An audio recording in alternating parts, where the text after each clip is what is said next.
Iran ও ইসরায়েলের মধ্যে চলা যুদ্ধ দিন দিন ভয়ানক আকার নিচ্ছে। দুদেশের দিকে দিকে একের পর এক মিসাইল আছড়ে পড়ছে, আর সেখানে পড়তে গিয়ে আটকে পড়েছে বাংলার বীরভূমের ছেলে অরিত্র।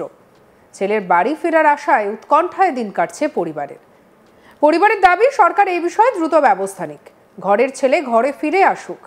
ইরান ও ইসরায়েলের চলমান সংঘর্ষে কাঁপছে মধ্যপ্রাচ্যের আকাশ।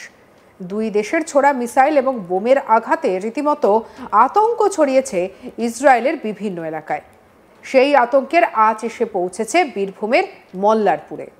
কারণ ইসরায়েলের যুদ্ধবিধ্বস্ত তেল আভিভ এলাকাতে রয়েছে মল্লারপুরের বাসিন্দা জয়শঙ্কর সিনহা এবং অনিমা সিনহার বড় ছেলে অরিত্র সিনহা।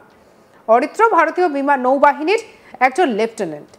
প্রশিক্ষণের জন্য গত ৩রা মে তাকে পাঠানো হয়েছিল তেল আভিভে।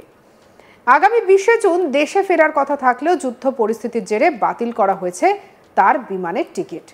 ফলে ঠিক কবে তিনি ফিরতে পারবেন তা এখনো অনিশ্চিত।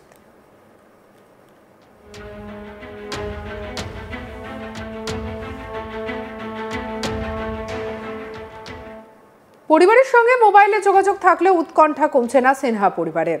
টিভির পর্দায় যুদ্ধের দৃশ্য দেখলেই একেবারে আতঙ্কে কেঁপে উঠছেন।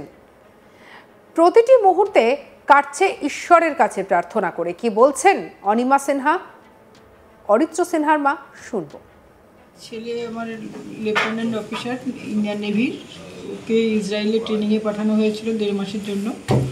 দিয়ে এই 20 তারিখে ওর আসার কথা ছিল, কিন্তু ইসরায়েল ইরানের যুদ্ধের জন্য ওদের টিকিট ক্যান্সেল করা হয়, কারণ ওখানকার বিমানবন্দর সব বন্ধ করে দেওয়া হয়েছে।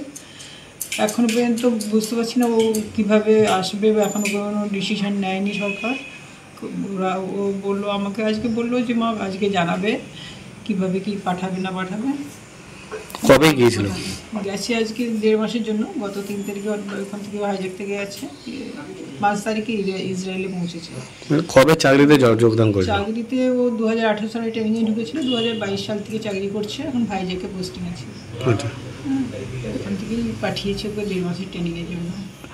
ইসরায়েল দেশে কি পরিস্থিতি এখন? এখন পরিস্থিতি তো খুবই, মানে আমরা টিভিতে করে যেটুকুনি দেখছি ভীষণ খারাপ অবস্থা। কিন্তু ছেলে আমাদেরকে ছোটো থেকেই ও ওই রকমই, মানে নিজে কষ্ট করলেও আমাদেরকে কোনোদিন বলতে চাইতো না। এখনও পর্যন্ত বলে না মা ভালো আছি, তোমরা চিন্তা করো না, হ্যাঁ ও এখানে কিছু হচ্ছে না, আমি এখানে আছি, ভালো আছি, হ্যাঁ কোনো অসুবিধা হলে আমাদের থাকার জায়গা হবে, বাঁকা আছে, এইসব বলে। তবুও তো টেনশন হয়ে আসলে, যার জন্য দিনে 2-3 বার করে, 3-4 বার আমি করি, ওর বাবা করে। আচ্ছা, মানে আজকে ভোরেও, মানে ওদের ওখানে যখন 5টা, তো ওরা ঘুম থেকে উঠে ওদিকেও ফোন করেছিলাম, বলে আমি ঘুমোচ্ছি। এখন একটু আগে ফোন করেছিলাম, ঘুমোচ্ছি মা, ঠিক আছে তুমি চিন্তা করো না। হ্যাঁ, আমি 12টা 12:30টার সময় রাত্রে আমাদের এখানকার টাইমে ওকে ফোন করি যে খেয়ে দিয়ে ঠিক মতো রুমের মধ্যে ঢুকেছে কিনা। বলেন যে মা ঠিক আছে। ও বলছে তোমরা টিভি দেখো না, টিভি দেখলে মন খারাপ করবে, এমনি থাকো, ঠিক আছে আমি ফোন করবো, অসুবিধা হলে জানাবো। এইসব কি চাইছেন আপনারা? আমরা চাইছি যে ও যেন তাড়াতাড়ি সুস্থভাবে ফিরে আসে, আমাদের দেশে যেন ফিরে আসে। ও এই দেশে মুখ্যমন্ত্রী ও প্রধানমন্ত্রীর কাছে কি আবেদন করবেন? প্রধানমন্ত্রী মুখ্যমন্ত্রীদের কাছে আবেদন যে আমাদের ভারতীয় যারা রয়েছে, মানে ওর সঙ্গে আরও বেশ কিছু আছে, হ্যাঁ ওদের সবাইকে যেন সুস্থভাবে ভারতে ফিরে নিয়ে আসে। ওরা তো দেশের জন্যই তো গেছে, দেশের জন্যই জয়েন করেছে, ইন্ডিয়ান নেভিতে জয়েন করেছে ওরা সব। হ্যাঁ যাই, ওরা যেন সুস্থভাবে ভারতে ফিরে আসে, ভারতের হয়ে গিয়ে কাজ করে। অরিত্র সিনহার বাবা জয়শঙ্কর সিনহা কি বলছেন, শুনবো।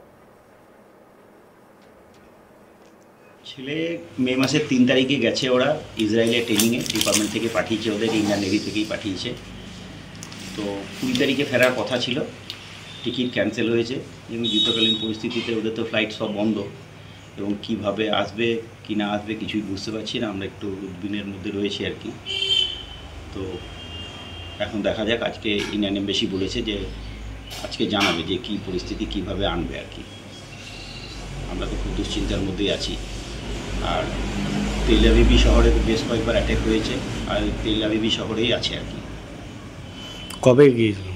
গিয়েছে 3রা মে। ছেলের সাথে ফোনে কথা হয়ে যায়? হ্যাঁ, ছেলের সঙ্গে এমনি কথা হয় মাঝে মাঝে, কালকে রাত্রেও কথা হয়েছে, অনেক রাত অবধি কথা হয়েছে। কি জানিয়েছে? ওই ফেরার ব্যাপারে যে কীভাবে ইয়ে হয়, তো বলে যে ইন্ডিয়ান এমবিসির সঙ্গে কথা হয়েছে, আমাদের এমবিসি থেকে বলেছে যে আজকে ওদের ফাইনালি কিছু বলার কথা আর কি, যে কীভাবে আনবে। কি চাইছেন আপনারা? আমি চাইছি কি যত তাড়াতাড়ি সম্ভব আমার ছেলে ইসরায়েল থেকে ইন্ডিয়া ফেরত আসুক, নিজের কাজে জয়েন করুক। ওইখানকার পরিস্থিতির মধ্যে কি কেমন পরিস্থিতি? ইসরায়েলের পরিস্থিতি নিয়ে কী বলছে ছেলে? ইসরায়েলের পরিস্থিতি এমনি, ওরা তো শুনুন বলি, ওরা পরিস্থিতি যত খারাপই থাক বাড়ির লোককে তো এতটা বলছে না বা বলেও না। আচ্ছা, বলছে আমরা সেভ আছি। আর ও যে হোটেলে আছে আর কি, ওদের সব জায়গাতেই, সব হোটেলে ওদের স্টিলের বাংকার আছে। সেখানে যখনই ওদের মোবাইলে ওদের একটা অ্যাপ আছে, সেই অ্যাপের মাধ্যমে ওদের কাছে অ্যালার্ম বাজে, হোটেলেও অ্যালার্ম বাজছে, শহরেও অ্যালার্ম বাজছে, তখন সঙ্গে সঙ্গে সেফ জায়গায় গিয়ে থাকতে হচ্ছে। এই নিয়ে আমাদের কালেক শান্তনু হাজরা রিপোর্ট দেখাবো। মধ্যপ্রাচ্যের আকাশে বোমাগুলির শব্দ, ধোঁয়ায় ঢাকছে আকাশ। ইরান ও ইসরায়েলের সংঘর্ষে বিপাকে পড়েছে ভারতীয় নৌবাহিনী। ভারতীয় নৌবাহিনীর প্রশিক্ষণের জন্য ৩রা মে বীরভূমের বাংলার বাসিন্দা অরিত্র সেনা গেছিল ইসরায়েলের তেল আবিবে, আর সেখানেই কিন্তু আটকে রয়েছে। ২০ মেতে দেশে ফিরে আসার কথা ছিল অরিত্র সেনার। এই অরিত্র সেনা কিন্তু ফিরে আসতে পারেনি, কারণ তার বিমানের টিকিট বাতিল হয়েছে যুদ্ধকালীন পরিস্থিতির জন্য।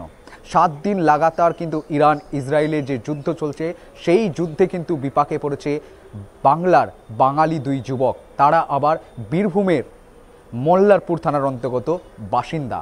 উৎকণ্ঠা প্রকাশ করছে পরিবারের সদস্যরা। তবে অরিত্র সেনা ভিডিও কনফারেন্স করে তাদের পরিবারের সাথে কথা বলেছেন এবং সে নিরাপদে আছে, ভালো আছে, সুস্থ আছে।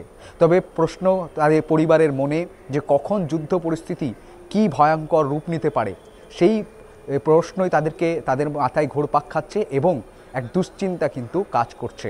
মূলত বলা যেতেই পারে ইসরায়েল ও ইরানের আকাশে এখন বোমাগুলির শব্দ, আর তার কারণেই কিন্তু বাংলার 2 যুবক একেবারে আটকে রয়েছে। এমনকি প্রশিক্ষণের জন্য কিন্তু ভারতীয় নৌবাহিনী তাকে পাঠিয়েছিল ৩রা মে। ২০ মেতে ভারতে ফিরে আসার কথা ছিল, তবে ফিরতে পারেনি। বিমানে যে টিকিট, সেই টিকিট কিন্তু ক্যান্সেল হয়েছে, কারণ ইরান ও ইসরায়েলে যে যুদ্ধ, সেই যুদ্ধে এখন অগ্নিগর্ভ পরিস্থিতি।